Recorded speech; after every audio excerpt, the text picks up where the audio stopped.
Hello दोस्तों, BFM के आज हम लोग इम्पोर्टेंट एमसीक्यू को डिस्कस करने वाले हैं। ये एमसीक्यू आपके मेमोरी बेस्ड क्वेश्चंस और जो इम्पोर्टेंट क्वेश्चंस है उसको मिला के बनाए गए। जो आपका एग्जाम हुआ था जून जुलाई 2024, तो उसमें जो मेमोरी बेस्ड क्वेश्चंस थे वो भी मैंने ऐड किए और जो इम्पोर्टेंट क्वेश्चन है जो उससे पहले आपके पूछे गए थे वो भी मैंने ऐड किए। तो ये काफी इंपॉर्टेंट एमसीक्यूज आपके एग्जाम के लिए होने वाले। चलिए फ्रेंड्स, स्टार्ट कर लेते हैं। सो आज के लिए हमारा पहला क्वेश्चन है, what is the primary purpose of red clause letter of credit. तो जो हमारा red clause letter of credit है उसका पर्पस क्या होता है। तो यहाँ पे चार ऑप्शंस आपको दिए गए हैं और आपको आंसर बताना है, ठीक है। तो जो red clause letter of credit आपका होता है उसमें जो है जो आपका एक्सपोर्टर होता है या आप बोल लीजिए जो सेलर होता है उसके पास ऑप्शन रहता है कि वो लेटर ऑफ क्रेडिट को सिक्योरिटी मान के एडवांस की डिमांड कर सकता है, ठीक है। यानी कि मान लीजिए कोई एक्सपोर्टर है ए, जिसको सामान बना के यूएसए में बेचना है, किसको, बी को बेचना है। तो ए को मान लीजिए कुछ रॉ मटेरियल खरीदना है या मतलब शिपिंग से पहले उसको जो रिक्वायरमेंट है जैसे रॉ मटेरियल खरीदना है या फिर कुछ वेजेस या किसी भी टाइप का उसका खर्चा शिपिंग से पहले है, उस खर्चे की वो एडवांस की डिमांड करता है। तो जो वो एडवांस की डिमांड करता है तो वो कब कर सकता है, ये चीज एक क्लॉज में मेंशन रहती है कि वो जो चाहे, जो सेलर है वो चाहे एडवांस मांग सकता है सिक्योरिटी मान के, किसको, एलसी को मान के, ठीक है। एलसी को सिक्योरिटी मान के जो red clause letter of credit होता है, तो इसके होने से अगर आपका लेटर ऑफ क्रेडिट जो है रेड क्लॉज में मेंशन है ये चीज, तो इसके होने से क्या होता है कि सेलर को फायदा हो जाता है। किस इसका फायदा फ्रेंड्स, सेलर को इस बात का फायदा होता है कि अगर उसको एडवांस चाहिए तो वो एडवांस की डिमांड कर सकता है।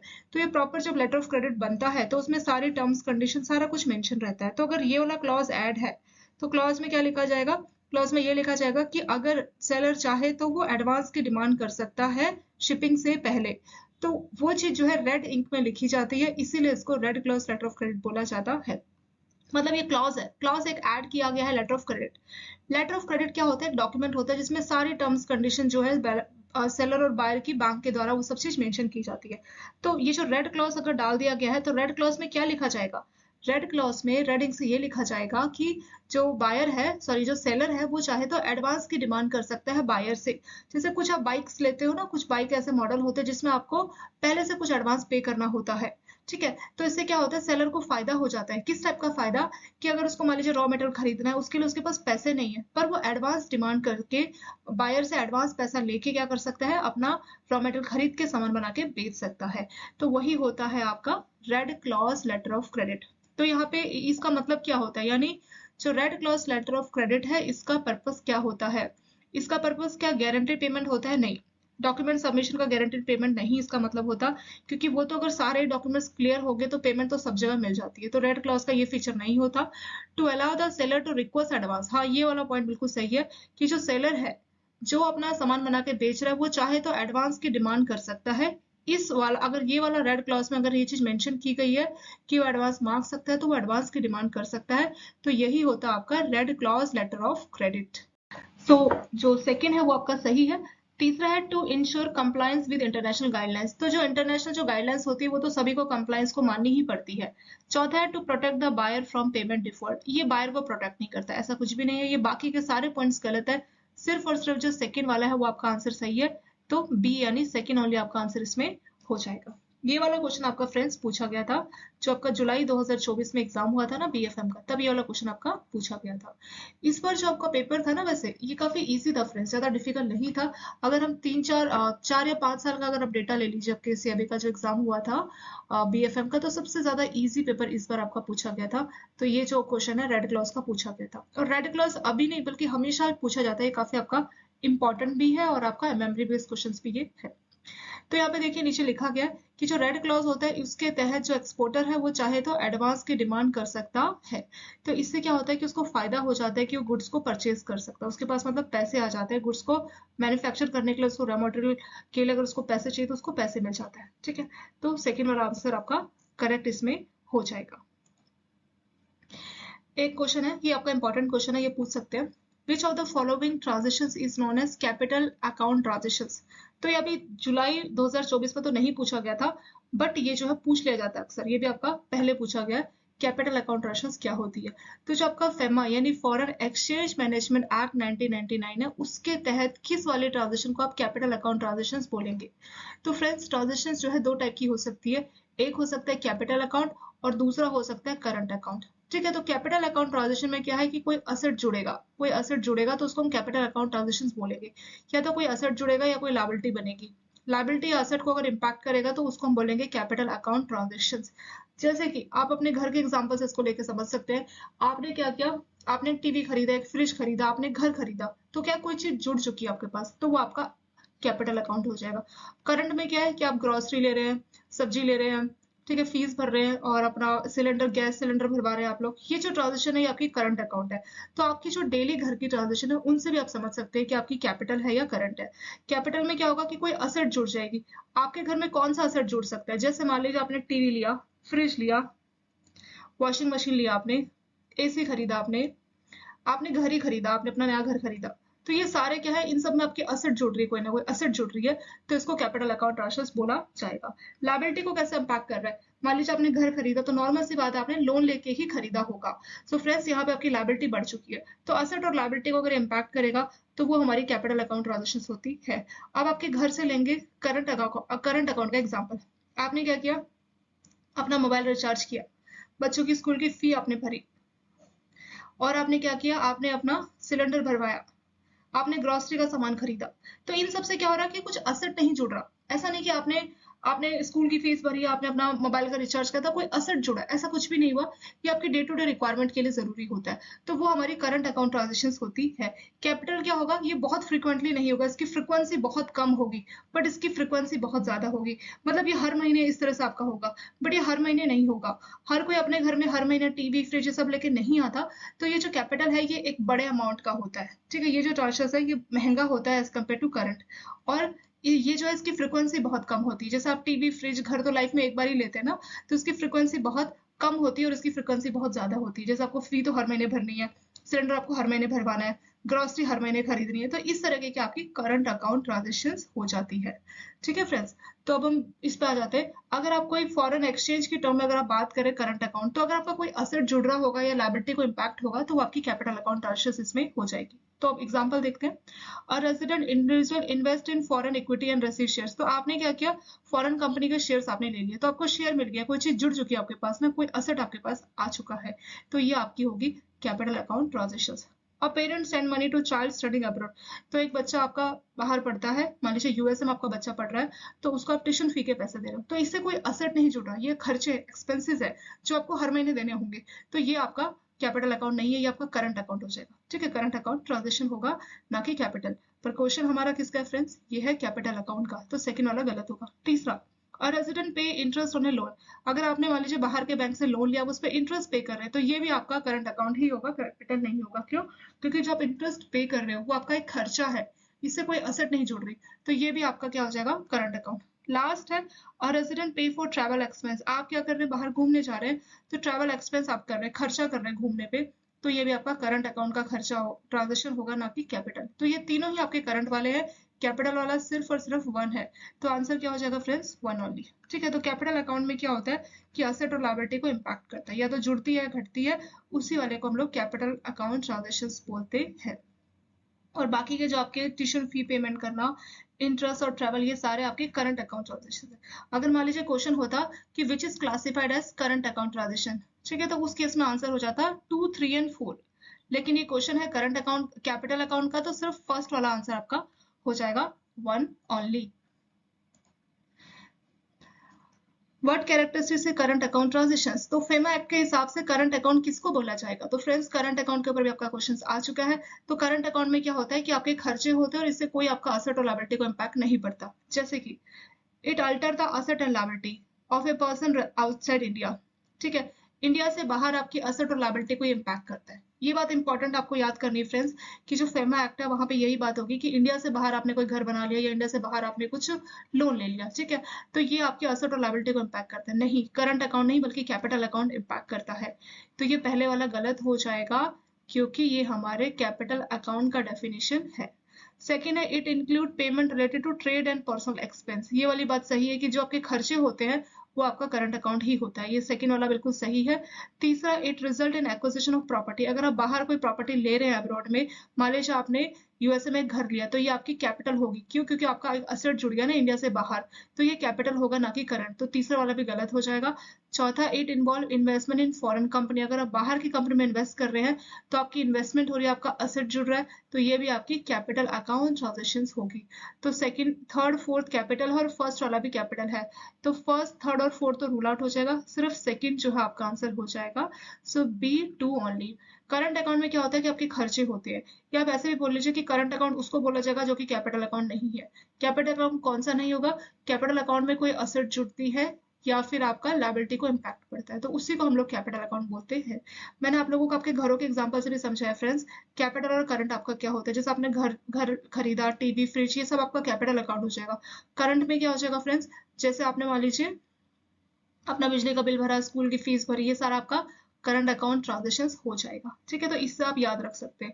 और फेमा की टर्म में बात होगा तो ये इंडिया से बाहर की, इंडिया से बाहर आपने घर खरीदा, इंडिया से बाहर आपने शेयर खरीदे, तो इस तरह की ट्रांजेक्शन को हम कैपिटल या करंट बोलेंगे। ठीक है, सो नेक्स्ट क्वेश्चन पे आ जाते हैं। What is the maximum amount of cash that can be accepted for foreign exchange release for private visit in a financial year? तो एक साल में आप कितना कैश लेके बाहर जा सकते हैं? ठीक है, फॉरेन एक्सचेंज के बदले कितना आपको कैश लिया जा सकता है? तो मैक्सिमम फ्रेंड्स आपका होता है 50,000। तो जो सेकंड है वो आपका करेक्ट आंसर हो जाएगा।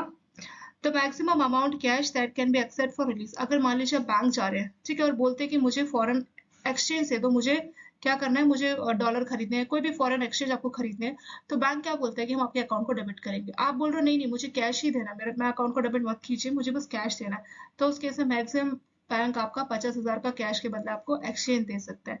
पर अगर आपको और चाहिए तो आपके अकाउंट से ही डेबिट होगा, कैश तो मैक्सिमम 50,000 ही एक्सेप्ट होता है। ठीक है, तो बी जो सेकंड है आपका ये करेक्ट आंसर हो जाएगा। With in how many days unutilise foreign exchange भी सरेंडर। अब मान लीजिए आप थे, आपने कुछ फॉरेन एक्सचेंज खरीदा और यूएसए बढ़िया से आप घूमने गए, ठीक है, 2-3 महीने घूम के आप वापस आए, तो ऐसा भी तो हो सकता है ना कि कुछ फॉरेन एक्सचेंज आपके पास बच गए हो, तो कितना फॉरेन एक्सचेंज अगर आपके पास बच गया तो उसको आप कितने दिन में बैंक को सरेंडर कर सकते हो? तो जो ऑथराइज डीलर होते हैं, बैंक जो होते हैं, उसको कितने दिन में आपको जमा करवा सकते हो? तो आंसर हो जाएगा 180 डेज। ठीक है, तो सी आपका आंसर, 3 आपका आंसर हो जाएगा। जो भी आपका अनयूटिलाइज फॉरेन एक्सचेंज होता है ना, तो आप उसको ऑथराइज डीलर को 180 days from date of return to India, तो आप इंडिया में वापस आते हैं तो मैक्सिमम 180 डेज के अंदर उसको बैंक को सबमिट करा सकते हैं। ये नोट्स की बात हो रही है, जो फॉरेन करेंसी नोट है उसकी बात हो रही है। अगर कोई कॉइन्स है तो कॉइन्स को आप अपने पास रखते हो, उसका कोई लिमिट नहीं है। ठीक है, तो कॉइन्स को आप रख सकते हो, पर नोट तो आपको मैक्सिमम 180 डेज में बैंक को सरेंडर करना ही पड़ेगा। नेक्स्ट क्वेश्चन है यहाँ पे, फॉर हज pilgrims what is the rule regarding release of foreign exchange in the form of cash. मान लीजिए आपको फॉरेन एक्सचेंज जो है कैश में चाहिए, करेंसी आपको करेंसी नोट फिजिकल फॉर्म में चाहिए, तो कितना आपका लिमिट है? तो हज यात्रा पे अगर आप जाना चाहते हैं तो उस केस में कोई भी लिमिट नहीं है। ठीक है, तो पूरा अमाउंट आपको फॉरेन एक्सचेंज जो आपको कैश की फॉर्म में मिल सकता है। तो यहाँ पे आंसर सेकंड हो जाएगा, फुल फॉरेन एक्सचेंज में भी रिलीज इन कैश। तो आपको जो पूरा फॉरेन एक्सचेंज है वो आपको कैश की टर्म में मिल जाएगा। जनरली क्या होता है कि उतनी करेंसी आपके अकाउंट में ट्रांसफर कर दी जाती है, पर इसमें क्या होगा कि आपको फिजिकल फॉरेन करेंसी मिल जाएगी, तो उस कैश में लेके आप उसको यूज कर सकते हो। तो यहाँ पे लिमिट अलग अलग है कि सिर्फ हाफ अमाउंट आपको कैश में मिलेगा, या जो है फॉरेन एक्सचेंज आपको कैश में मिल ही नहीं सकता, या बोला कि 50,000 तक ही कैश में मिलेगा, ऐसा कुछ भी नहीं है। सिर्फ और सिर्फ हज यात्रा के लिए ये आपको सुविधा दी जाती है कि आपका जो पूरा का पूरा जो भी फॉरेन एक्सचेंज जितना भी आप हज यात्रा के लिए खर्च करेंगे वो आपको कैश में दे दिया जाएगा। तो बी ओनली आपका करेक्ट आंसर हो जाएगा। नेक्स्ट है, what is the limit for foreign exchange in cash for travellers proceedings to. अगर कोई ट्रैवलर्स मान लीजिए इराक या लीबिया जाना चाहते हैं तो उनको फॉरेन करेंसी का लिमिट कितना है कि उनको कैश में मिलेगा? अगर आप इराक और लीबिया जा रहे हैं तो उस केस में आपका जो लिमिट है वो है 5,000, यानी $5,000 तक आप जो है कैश में ले सकते हैं। तो सेकेंड आपका करेक्ट आंसर इसमें हो जाएगा, 2 ओनली, यानी जो उनकी करेंसी है, फॉरेन करेंसी या जो फॉरेन एक्सचेंज अगर आपको कैश में चाहिए तो 5,000 तक का लिमिट है। ये किसका है? ये इराक और लीबिया का लिमिट है 5,000 तक का। ठीक है, तो $5,000 आपका करेक्ट आंसर हो जाएगा। फ्रेंड्स, ये आपको ऐसे ही मेमोराइज करना पड़ेगा, क्योंकि कुछ जगह की जो लिमिट है, जैसे मान लीजिए LRS के तहत आपकी जो लिमिट है वो होती है 2,50,000। ठीक है, रेजिडेंट की लिमिट है $2,50,000। आप इंडिया से बाहर घूमने जा रहे हैं, प्राइवेट ट्रैवल किसी भी चीज के लिए जा रहे हैं, तो साल भर में एक फाइनेंशियल ईयर में आप 2,50,000 डॉलर तक जो है लेके जा सकते हैं, इतने तक आप खर्च कर सकते हैं। लेकिन अगर इसी के बदले आपका मान लीजिए हॉस्पिटल का हो जाएगा, या फिर आपका मान लीजिए कोई एजुकेशन के लिए अगर आप जा रहे हैं, तो हॉस्पिटल का खर्चा हम लिमिट नहीं लगा सकते ना। मान लीजिए यूएसए के हॉस्पिटल में आपको कोई ट्रीटमेंट लेना है, तो हम ये नहीं बोल सकते डॉक्टर, क्योंकि हमारा जो लिमिट है वो 2.5 लाख का है, आप 2.5 लाख से ऊपर का जो हम पैसा यहाँ नहीं भेज सकते, वो नहीं हो सकता। तो हॉस्पिटल, एजुकेशन, इस तरह के सेक्टर में अगर आपका एस्टिमेट मिला है, हॉस्पिटल के केस में अगर डॉक्टर से एस्टिमेट मिला है कि खर्चा हो रहा है 3 लाख डॉलर का, तो उस केस में 3 लाख तक आप ट्रांसफर कर सकते हैं फॉरेन करेंसी इंडिया से बाहर। सेम ऐसे ही आपका एजुकेशन का भी है फ्रेंड्स, कि मान लीजिए आपकी स्कूल की फीस साल भर की मान लीजिए 4 लाख डॉलर है, तो जब 4 लाख डॉलर आपकी फीस है तो आप 4 लाख तक ट्रांसफर कर सकते हैं। तो इस तरीके का सेम टू सेम क्वेश्चन आपका पूछा गया था अभी जो आपका जुलाई में था ना, एजुकेशन को लेके क्वेश्चन था कि किसी का फीस जो है बच्चे का बाहर पढ़ाई करने का 4 लाख डॉलर है, ठीक है, 4 लाख डॉलर है, पर जो एलआरएस है उसका लिमिट तो आपका कितना है, वो है 2.5 लाख डॉलर। तो क्या 4 लाख डॉलर ट्रांसफर हो सकता है, कितना पैसा वो भेज सकते हैं? तो उसमें ऑप्शंस में था 2.5 लाख, 4 लाख, 3 लाख, इस तरह से अलग अलग ऑप्शन था। तो जो 4 लाख है वो आपका करेक्ट आंसर है। मतलब जो एग्जैक्ट आपकी फीस है स्कूल की, सॉरी कॉलेज की, तो वो आप भेज सकते हैं, ठीक है। लिमिट नॉर्मल आपका 2.5 लाख है, पर किसी किसी एक्सेप्शनल केस में इस लिमिट को बढ़ा दिया गया, जैसे हॉस्पिटल का खर्चा अगर मान लीजिए 3 लाख डॉलर है, तो 3 लाख आप भेज सकते हैं। सेम टू सेम ऐसे एजुकेशन का भी, कि स्कूल की आपकी कॉलेज की फीस अगर साल की 4 लाख डॉलर, तो 4 लाख डॉलर आप भेज सकते हैं, पर पहले से एस्टिमेट लेना पड़ेगा। हॉस्पिटल के केस में डॉक्टर से एस्टिमेट लेना पड़ेगा, और एजुकेशन के केस में आपके स्कूल का जो आपका कॉलेज है, वो एक एस्टिमेट देगा कि जो फीस है इतनी 4 लाख के आसपास लगनी है, तो उस केस में 2.5 लाख डॉलर से भी ज्यादा आप ट्रांसफर कर सकते हैं। सो यही क्वेश्चन है कि अगर आपको इराक या लीबिया जाना है, तो अगर आपको फॉरेन एक्सचेंज कैश में चाहिए, मतलब आपको अकाउंट में नहीं, वैसे आपको फिजिकल कैश में चाहिए, तो आपको 5,000 डॉलर तक आपको कैश में मिल सकता है। तो सेकेंड आपका करेक्ट आंसर हो जाएगा। नेक्स्ट, अगर आपको इराक, लिबिया, ईरान और रशियन फेडरेशन के अलावा किसी और कंट्री में जाना है, तो मैक्सिमम फॉरेन एक्सचेंज आपको कैश में कितना मिल सकता है, तो उस केस में आपका रहेगा 3,000। तो इससे पहले वाला क्वेश्चन देखिए क्या था आपका, ये वाला फ्रेंड्स, इसमें पूछा था कि अगर आप इराक या लिबिया जा रहे हैं तो आंसर था 5,000, ठीक है। अगर आप इराक, लिबिया, ईरान यहाँ जा रहे हैं तो इनका लिमिट है 5,000 डॉलर। इसके अलावा किसी और कंट्री में जा रहे हैं तो उस केस में आपका 3,000 डॉलर, यानी थर्ड आपका करेक्ट आंसर हो जाएगा। For all other countries travellers can receive exchange in cash up to 3,000। अगर इराक, लिबिया, ईरान या रशियन फेडरेशन जाना है तो 5,000 डॉलर तक मिल सकता है कैश में। 5,000 डॉलर के जो बराबर का जो फॉरेन एक्सचेंज आपको कैश में, यानी फिजिकल फॉरेन करेंसी मिल सकती है। लेकिन अगर इसके अलावा कोई और कंट्री में जाना है तो 3,000 डॉलर तक ही आपको फिजिकल करेंसी मिलेगी, ठीक है। तो ये आपका थर्ड करेक्ट आंसर इसमें हो जाएगा। नेक्स्ट क्वेश्चन है, what is the maximum cash that can be except for foreign exchange. अगर आप प्राइवेट विजिट में जा रहे हैं तो एक साल में आप कितना तक का जो है कैश कन्वर्ट करा सकते हैं, तो वो तो सिंपल है, 50,000 तक ही हम करा सकते हैं, और 50,000 से ज्यादा होगा तो बैंक अकाउंट ही यूज करना पड़ेगा, ठीक है। ये क्वेश्चन आपका पहले भी आ चुका है, थोड़ी देर पहले भी हमने इसी टाइप का क्वेश्चन देखा था। इस टाइप का एक क्वेश्चन पूछा गया था फ्रेंड्स ICAAP के ऊपर। What does internal capital adequacy assessment process aim to achieve? तो जो internal capital adequacy assessment process होता है वो क्यों होता है, ठीक है। तो जो आपका सुपरवाइजरी रिव्यू है उसके तहत ही जो है ICAAP को बनाता है कौन, बैंक बनाता है। तो इसका काम क्या होता है, internal capital adequacy assessment process का काम क्या होता है, ठीक है। तो टू असेस बैंक लिक्विडिटी, तो लिक्विडिटी पोजीशन को देखना इसका काम होता है, नहीं इसका काम ये नहीं होता। Identify risk and ensure appropriate capital in relation to risk, हाँ ये इसका काम होता है। तो ICAAP का काम होता है कि बैंकों का रिस्क कितना है और उस रिस्क के हिसाब से कितना बैंकों को कैपिटल रखना चाहिए, तो ये काम होता है आपका ICAAP। तो जो सेकेंड है वो करेक्ट आंसर हो जाएगा, identify risk and ensure appropriate capital in relation to risk. तो आपका रिस्क कितना है और उस रिस्क के हिसाब से आप कितनी कैपिटल रख रहे हैं, तो ये देखा जाता है ICAAP में। तो सेकेंड आपका करेक्ट आंसर हो जाएगा। तीसरा, to ensure compliance with external auditing requirement, तो बाहर जो आपकी ऑडिट की जो रिक्वायरमेंट है उसको पूरा करना इसका काम होता है, ये इसका काम नहीं है friends. To limit the risk associated with credit derivative, credit derivative का रिस्क को रोकना इसका काम होता है, नहीं इसका काम होता है कि बैंकों का रिस्क कितना है और रिस्क के बदले कितना कैपिटल रखना चाहिए। तो जो सुपरवाइजर रिव्यू होता है उसमें यही बैंक करता है। तो बैंकों के जो बोर्ड ऑफ डायरेक्टर है वो ICAAP पॉलिसी को अप्रूव करते हैं। इस पॉलिसी में ये देखा जाता है कि कितना रिस्क है, जैसे कौन कौन से लोन है जिसमें कितना रिस्क है, उसके हिसाब से कितना कैपिटल रखना चाहिए। कैपिटल मतलब बैंकों को अपने प्रॉफिट से कुछ पैसा एक अलग से अकाउंट में रखना पड़ता है, ताकि जो रिस्की लोन है अगर वो लोन डूब जाएंगे तो उसको वो कवर करेगा, ठीक है। तो वही पर्पस होता है ICAAP का। सो सेकेंड ओनली आपका करेक्ट आंसर हो जाएगा, second only. The ICAAP aim to identify and measure risk and ensure that bank hold appropriate capital related to risk। तो इसका काम होता है रिस्क को मेजर करना कि बैंकों का कितना रिस्क है और उसके हिसाब से कितनी कैपिटल रखनी चाहिए। तो ये आपके ICAAP का काम रहता है।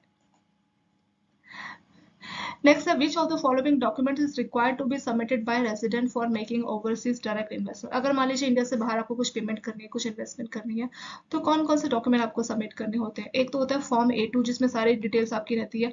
अगला declaration of source of fund, इसी में आपका एक फॉर्म होता है डिक्लेरेशन सोर्स ऑफ फंड कि ये पैसा कहाँ से आया, और पैन कार्ड। ये तीनों ही डिटेल आपको चाहिए होती है। अगर आप इंडिया से बाहर कुछ भी पेमेंट करना चाहते हैं या कुछ इन्वेस्टमेंट करना चाहते हैं तो उस केस में ये तीनों ही डॉक्यूमेंट्स आपको लगेंगे, form A2, declaration of source of fund and pan card. अगर आप लोग किसी फॉरेक्स ब्रांच में काम करते हैं तो आपको मालूम होगा इस बारे में फ्रेंड्स कि फॉर्म A2, डिक्लेरेशन और पैन कार्ड आप कस्टमर से लेते ही लेते हैं। तो फोर्थ यानी ऑल दी अबव, तो फोर्थ ओनली यानी ऑल दी अबव आपका करेक्ट आंसर हो जाएगा। नेक्स्ट क्वेश्चन है what is the maximum amount और resident individual including minor, minor के लिए भी सेम लिमिट लागू होती है, can remit without under the liberalise. तो लिबरलाइज लिमिटेड स्कीम के तहत कोई भी पर्सन, कोई भी रेजिडेंट इंक्लूडिंग माइनर कितना पैसा जो है बाहर भेज सकता है। रिमिट होता है पेमेंट करना, पैसा भेजना, तो वो है $2.5 लाख, 2,50,000। ये बहुत ही सिंपल सा क्वेश्चन है फ्रेंड्स, पर बहुत ज्यादा इंपॉर्टेंट है। हमेशा ये क्वेश्चन पूछते हैं कि कितना लिमिट है, तो आंसर रहेगा 2.5 लाख लिमिट। ठीक है, तो 2,50,000 का साल भर का एक फाइनेंशियल ईयर का आपका लिमिट होता है एज पर फैमा एक्ट 1999। ठीक है, तो ये लिमिट बहुत ही सिंपल है और बहुत बार ये क्वेश्चन पूछा जाता है। इस बार भी आपका पूछा गया था और इससे पहले मेरे को लगता है कि हर बार ये क्वेश्चन आपका पूछ लिया जाता है। चलिए, आपका जो फॉरेन एक्सचेंज का जो चैप्टर है ना कि इराक को, ईरान को कितना भेज सकते हैं, कैश में कितना भेज सकते हैं, LRS के तहत कितना भेज सकते हैं, तो इस वाले चैप्टर में से हमेशा 2-4 नंबर के क्वेश्चन तो हमेशा ही होते हैं। ठीक है, इन्हीं टॉपिक में से होते हैं कि इस कंट्री को हम कितना भेज सकते हैं, कैश में हम कितना कर सकते हैं, साल भर में LRS के तहत हम कितना कर सकते हैं। तो ये क्वेश्चन हमेशा, इसमें से 2-4 क्वेश्चन तो हमेशा आपके ये पूछ लेते हैं। इस बार भी आपका वैसे ही एज यूजुअल पूछा गया था। और एक ये वाला चैप्टर में से हमेशा होता है, और एक आपका जो लेटर ऑफ क्रेडिट है ना उसमें से भी हमेशा क्वेश्चंस पूछते हैं। तो 4-5 नंबर का तो LC आपका फिक्स ही हो जाता है। हाँ, ये आपका जो टाइप्स ऑफ रिस्क होता है ना फ्रेंड्स, कौन कौन से रिस्क होते हैं, टाइप्स ऑफ रिस्क, तो इसके ऊपर भी आपके 4-5 क्वेश्चंस आपके हमेशा ही पूछते हैं। जैसे आपका हो गया री investment risk, gap risk, basis risk, settlement risk, तो इस तरह के जो 5-6 टाइप के जो रिस्क है, इस बार भी उसमें से आपके 4-5 क्वेश्चंस पूछे गए थे फ्रेंड्स। और लेटर ऑफ क्रेडिट में भी आपके 4-5 नंबर के क्वेश्चंस थे, और आपका 3-4 नंबर के क्वेश्चंस इसी वाले चैप्टर्स में से थे, जो आपका फॉरेन एक्सचेंज का चैप्टर है ना इसमें से। तो ये जो कुछ कॉमन चैप्टर्स हैं जो बहुत फेवरेट है आपके एग्जाम के हिसाब से, तो उन चैप्टर्स को आप अच्छे से करके जाइएगा, क्योंकि उसमें से हमेशा ही क्वेश्चंस पूछे आते हैं। तो जो यूजुअली जो चला आ रहा है, जो हमेशा से जो इंपॉर्टेंट चैप्टर है एज पर IIBF जो आपका एग्जाम बनाते हैं, तो उन चैप्टर्स पे थोड़ा आप ज्यादा अच्छे से फोकस कीजिएगा। ये क्वेश्चन आपका पूछा गया था, what percentage of TCS is applicable. Actually question ऐसा था फ्रेंड्स कि TCS जो है कितने अमाउंट से ऊपर का आपको रेमिटेंस करना है कि TCS एप्लीकेबल होता है। तो आंसर था आपका 7 लाख, कि अगर आप 7 लाख से ऊपर का रेमिटेंस करना चाहोगे तो आपका TCS लगेगा। ठीक है, TCS होता है टैक्स कलेक्शन एक्सोर्स। तो अब यही क्वेश्चन मैंने एक बनवाया है कि कितना TCS लगता है अगर हम 7 लाख से ऊपर का इन्वेस्टमेंट रेमिटेंस करते हैं एक साल में। ठीक है, तो वो है आपका 5% का आपका TCS लगता है अगर आप एक साल 7 लाख से ऊपर का पेमेंट करते हैं एक साल में। ठीक है, तो क्वेश्चन क्या था, क्वेश्चन जो पूछा गया था वो ये था कि TCS कितने अमाउंट के ऊपर लागू होता है, कितना अमाउंट के ऊपर लागू होता है। तो 7 लाख, 6 लाख, 5 लाख, 4 लाख, ऐसे 4 ऑप्शन मान लीजिए। तो 7 लाख आपका करेक्ट आंसर था कि 7 लाख से ऊपर है तो TCS आपका एप्लीकेबल रहता है। तो ये क्वेश्चन आपका पूछा गया था इस तरह से जुलाई 2024 में। और एक और क्वेश्चन मैंने इस तरीके का बनाया है कि TCS कितना लगता है, तो 5% के आसपास आपका ये रहता है। पर जनरली परसेंट को लेके आपका क्वेश्चन नहीं आएगा, अमाउंट को लेके आ सकता है कि कितने अमाउंट के ऊपर आपका TCS एप्लीकेबल है। तो आंसर रहेगा 7 लाख। ये क्वेश्चन अभी तो नहीं पूछा गया था, पर पहले आपके इस तरह का ये क्वेश्चन पूछा गया था 1-2 साल पहले। Which category of authorized dealer can handle all capital and current account transactions? तो कैपिटल और करंट अकाउंट आप लोग जानते हैं ना फ्रेंड्स। कैपिटल में असेट और लायबिलिटी को इम्पैक्ट पड़ता है, करंट में सिर्फ हमारे खर्चे होते हैं, एक्सपेंस होते हैं, ना कोई असेट जुड़ता है ना कोई लायबिलिटी होती है, सिर्फ हमारे खर्चे होते हैं। तो कौन सी कैटेगरी के जो ऑथराइज डीलर होते हैं वो कैपिटल और करंट हर तरह के ट्रांजेक्शन को हैंडल कर सकते हैं, सारे ट्रांजेक्शन आप उनके द्वारा करवा सकते हैं। तो ऑथराइज डीलर कैटेगरी 1, 2, 3 या फुल फ्लैश मनी चेंजेस, तो इसमें जो कैटेगरी 1 है उनके पास ये सबसे ज्यादा पावर होती है। ठीक है।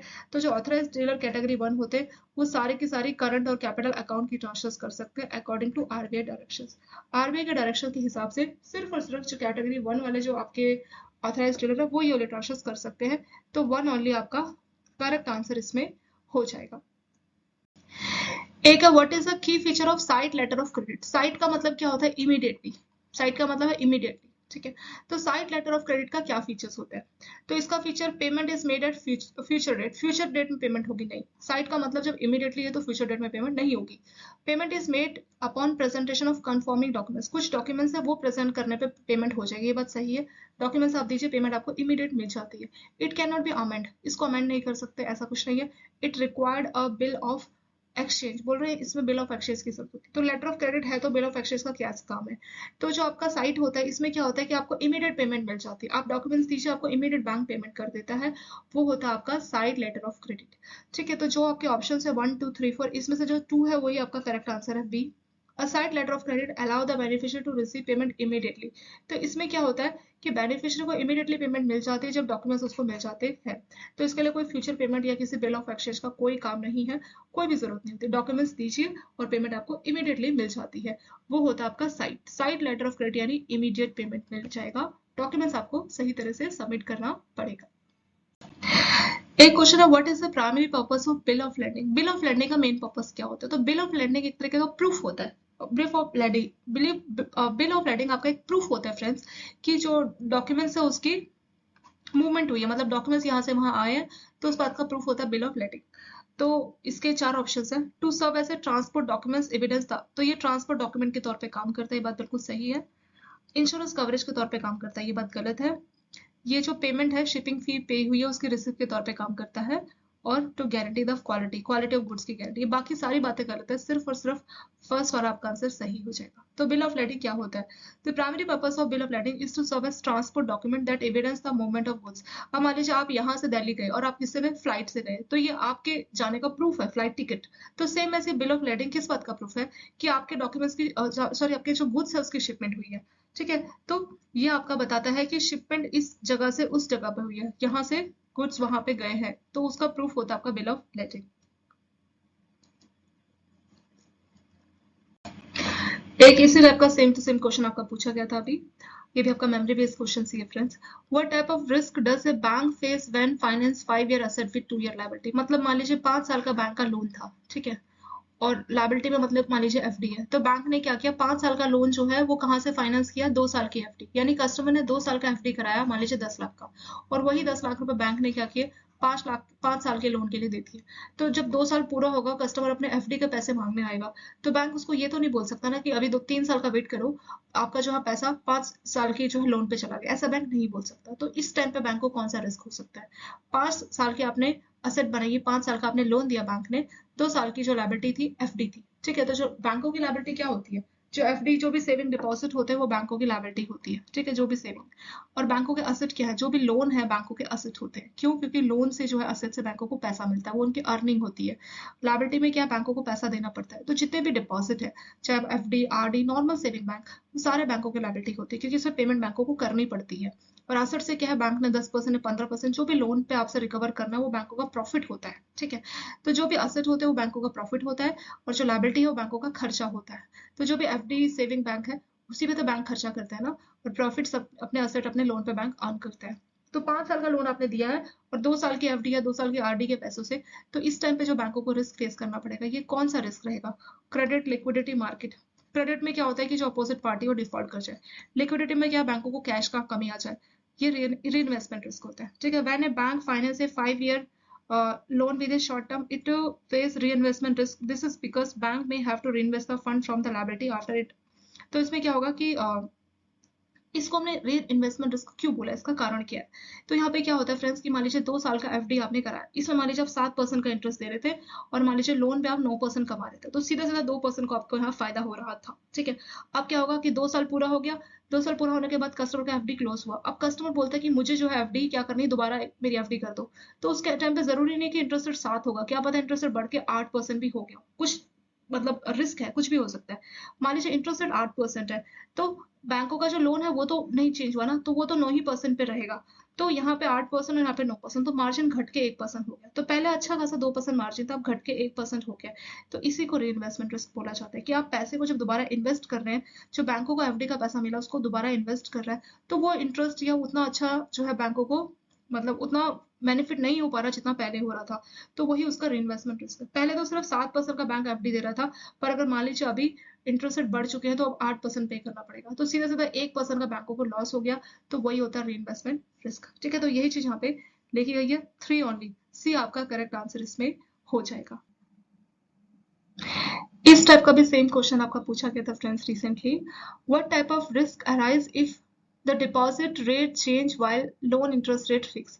मतलब जैसे आपका डिपॉजिट है, जैसे मान लीजिए एफडी, आरडी या सेविंग बैंक, वो रेट तो चेंज हो रहा है, लेकिन जो लोन है वो फिक्स है, तो उस टाइम पे बैंकों को कौन सा वाला रिस्क फेस करना पड़ता है, ये कौन सा रिस्क हो जाएगा? फंडिंग, बेसिस, डिफॉल्ट या ऑपरेशन। तो ये बेसिस रिस्क होता है फ्रेंड्स। तो बेसिस रिस्क कब होता है? बेसिस रिस्क कब होता है? When there is discrepancy between interest rate, आपका जो लोन है उसका इंटरेस्ट रेट कुछ है और आपका जो डिपॉजिट है उसका इंटरेस्ट रेट कुछ है, तो उस केस में बेसिस रिस्क बैंकों को फेस करना पड़ता है, क्योंकि लोन में आपने फिक्स दिया है और जो आपका एफडी है वो तो फ्लोटिंग है। तो मान लीजिए आपका जो लोन है, जो आपका लोन का रेट है मान लीजिए 8% है, वो फिक्स है, लेकिन डिपॉजिट में पहले मान लीजिए 7 था, अभी बढ़ के क्योंकि फ्लोटिंग है तो ये बढ़ के 8 हो गया, तो 8% में आप एफडी दे रहे हो और 8% में आपका लोन है, तो 0% का बैंकों को यहाँ फायदा हुआ। ठीक है, तो जीरो कोई फायदा ही नहीं हुआ यानी कि।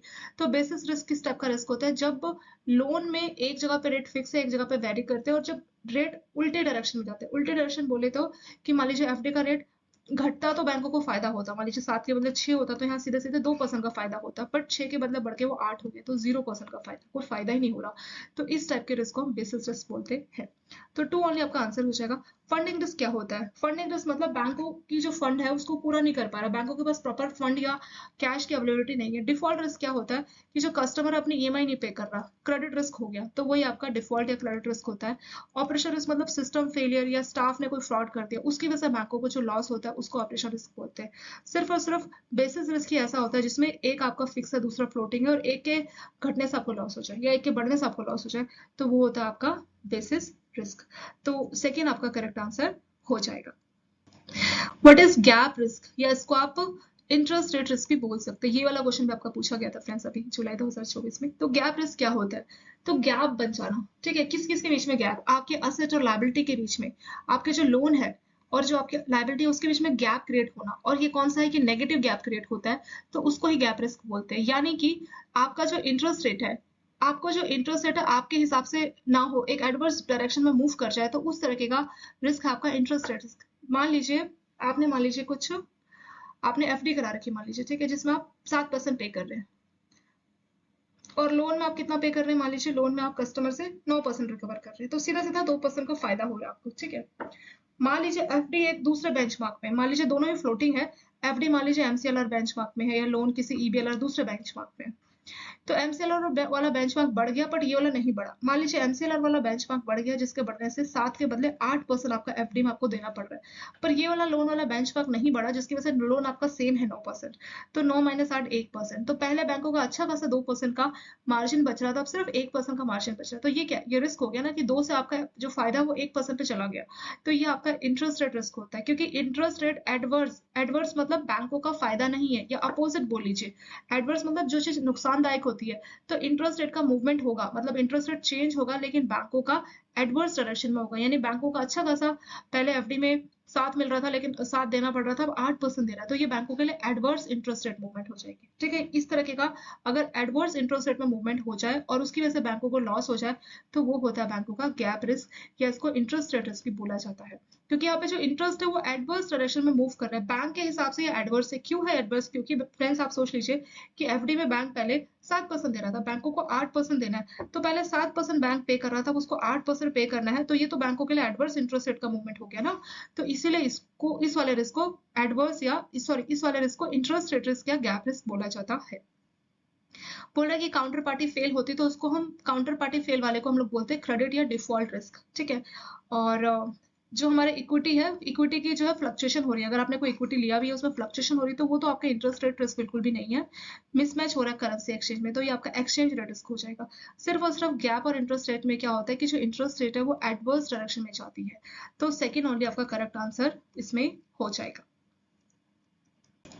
ये भी आपका मेमोरी बेस्ड क्वेश्चन है फ्रेंड्स, वॉस्ट्रो अकाउंट, ये भी आपका पूछा गया था जुलाई 2024 में। Which of the following describe vostro account? Vostro account क्या होता है? तीन होते हैं friends, nostro, vostro, loro. Nostro मतलब our account with you, vostro मतलब योर अकाउंट विद अस।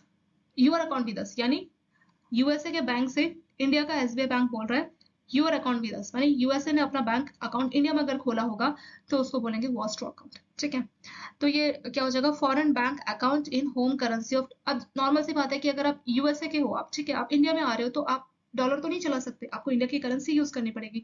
तो जब यूएसए वाला इंडिया में खाता खोलेगा तो इंडिया की करेंसी यानी रुपए में ही खाता खोलता है, तो उसीलिए उसको वॉस्ट्रो अकाउंट बोला जाता है। ठीक है, अब फॉरेन बैंक अकाउंट, यूएसए का कोई बैंक है, उसने अपना खाता खोला है in home currency of domestic bank, India का बैंक है एसबीआई, इसी की करेंसी में इंडिया के बैंक में इसने अपना खाता खोला है, तो उसको हम वॉस्ट्रो बोलते हैं। ठीक है, फॉरेन करेंसी का बैंक, मान लीजिए एसबीआई है, एसबीआई के पास बहुत सारे कस्टमर्स आते हैं। ठीक है, ऐसे एसबीआई के पास इंडिया के बहुत सारे कस्टमर्स आते हैं, तो वो वॉस्ट्रो नहीं होगा। ऐसे यूएसए का कोई पर्सन है, मान लीजिए उसका नाम है माइकल, वो इंडिया में घूमने आया और उसने बोला मेरा खाता खोल दो, उसको भी वॉस्ट्रो नहीं बोलेंगे। यूएसए का एक बैंक है, मान लीजिए यूएसए का एक बैंक है स्टैंडर्ड चार्टर्ड बैंक, और वो आके बोलेगा कि मुझे आपके बैंक में आपकी करेंसी में खाता खोलना है, तो उसको ही हम वॉस्ट्रो अकाउंट बोलेंगे। ठीक है, तो ये हो गया आपका वॉस्ट्रो अकाउंट, कि फॉरेन बैंक वाला इंडिया के बैंक में अपना खाता खोलेगा इंडिया की करेंसी में। कौन सी करेंसी में फ्रेंड्स? इंडिया की करेंसी में, तभी उसको हम लोग वॉस्ट्रो अकाउंट बोलेंगे। तो फर्स्ट वाला बिल्कुल सही है। Domestic account with foreign bank, ये आपका नॉस्ट्रो का डेफिनेशन हो जाएगा। ठीक है, third party account by another bank, ये आपका लोरो का डेफिनेशन हो जाएगा। Account that track foreign currency transaction, ये आपका शायद मिरर अकाउंट होता है ना, कि आप एक मिरर अकाउंट खोलते हैं जिसमें आप अपनी फॉरेन करेंसी को चेक कर सकते हो। ठीक है, तो ये तीनों ही आपके वॉस्ट्रो की डेफिनेशन नहीं है, सिर्फ और सिर्फ फर्स्ट वाला आपका करेक्ट आंसर इसमें हो जाएगा। वॉस्ट्रो में क्या होता है कि फॉरेन बैंक का खाता आप इंडियन बैंक में खुलवाते हो, ये होता है आपका नॉस्ट्रो अकाउंट। ऐसे मैंने लोरो और वॉस्ट्रो अकाउंट के ऊपर भी एक क्वेश्चन रखा है फ्रेंड्स, दोनों का क्वेश्चन देखते हैं। पहले हम लोग ये नॉस्ट्रो का देखते हैं। नॉस्ट्रो मतलब your account with us, sorry our account with you. Nostro का मतलब आवर अकाउंट विद यू, यानी अगर इंडिया का एसबीआई बैंक यूएसए के स्टैंडर्ड चार्टर्ड बैंक में अपना खाता खुलवा रहे हैं, कौन सी करेंसी में? अब खाता यूएसए के बैंक में खुल रहा है तो वहीं की करेंसी में खुलवाएगा ना फ्रेंड्स, वहां की जो करेंसी होती है। अगर इंडिया का बैंक एसबीआई अगर यूएसए के किसी बैंक में वहां की करेंसी में खाता खुलवा रहा है तो उसको नॉस्ट्रो बोलते हैं। नॉस्ट्रो मतलब आवर अकाउंट विद यू। ठीक है, आवर अकाउंट विद यू, तो नॉस्ट्रो अकाउंट का मतलब है our account with you, refer to foreign currency account maintain by bank in its home currency with bank in foreign country. तो India का bank foreign country में वहां की currency में अगर कोई खाता खुलवा रहा है तो उस वाले अकाउंट को हम क्या बोलेंगे? उसको हम लोग बोलेंगे नॉस्ट्रो अकाउंट। ठीक है, तो ये जो थर्ड वाला है ना आवर अकाउंट विद यू, ये इसका सही आंसर इसमें हो जाएगा। ऐसे एक होता है लॉरो अकाउंट। लॉरो अकाउंट क्या होता है? लॉरो अकाउंट मतलब थर्ड बैंक, मतलब मान लीजिए कोई बैंक है, एसबीआई है, देयर अकाउंट विद बैंक, मान लीजिए एक पीएनबी बैंक है, उसने खाता कहीं और खुलवा लिया किसी और बैंक में, तो देयर अकाउंट विद देम, मतलब एसबीआई की नजर में पीएनबी ने कहीं पे भी खाता खोला तो ये एसबीआई के लिए लॉरो अकाउंट होगा। तो यानी इसको ऐसे समझ सकते हैं, to serve as a record of third party account held by other bank. तो कोई थर्ड पार्टी का अगर आप अकाउंट का रिकॉर्ड रखना चाह रहे हैं किसी बैंक के साथ, तो वो आपका लॉर अकाउंट होता है। Loro account refers to account of other bank specially representing their account with them. Loro account को बोलते हैं their account with them, often use in third party. अगर आप कोई थर्ड पार्टी के ट्रांजेक्शन करना चाह रहे हो तो उसका खाता आपने कहीं खुलवा लिया तो आपकी नजरों में, एसबीआई की नजरों में वो लॉर अकाउंट माना जाता है। ऐसे एक मिरर अकाउंट होते हैं, बैंक अपनी ट्रांजेक्शन को चेक करने के लिए अपना खाता खोल लेते हैं तो उसी को मिरर अकाउंट बोलते हैं। मिरर अकाउंट मतलब जो मान लीजिए एसबीआई ने यूएसए में खाता खोला ना, तो सेम एसबीआई अपना भी खाता अपने पास ही खोलेगा, जस्ट यूएसए के ट्रांजेक्शन को ट्रैक करने के लिए, तो वो होता है एक मिरर अकाउंट। ठीक है फ्रेंड्स, काफी हमने क्वेश्चन आंसर्स को देख लिया है, कुछ और क्वेश्चन आंसर्स को हम आने वाले वीडियो में और भी डिस्कस करेंगे भी। और आज के लिए ये वीडियो आपका यहाँ पे कंप्लीट हो चुका है, और thank you so much for watching this video.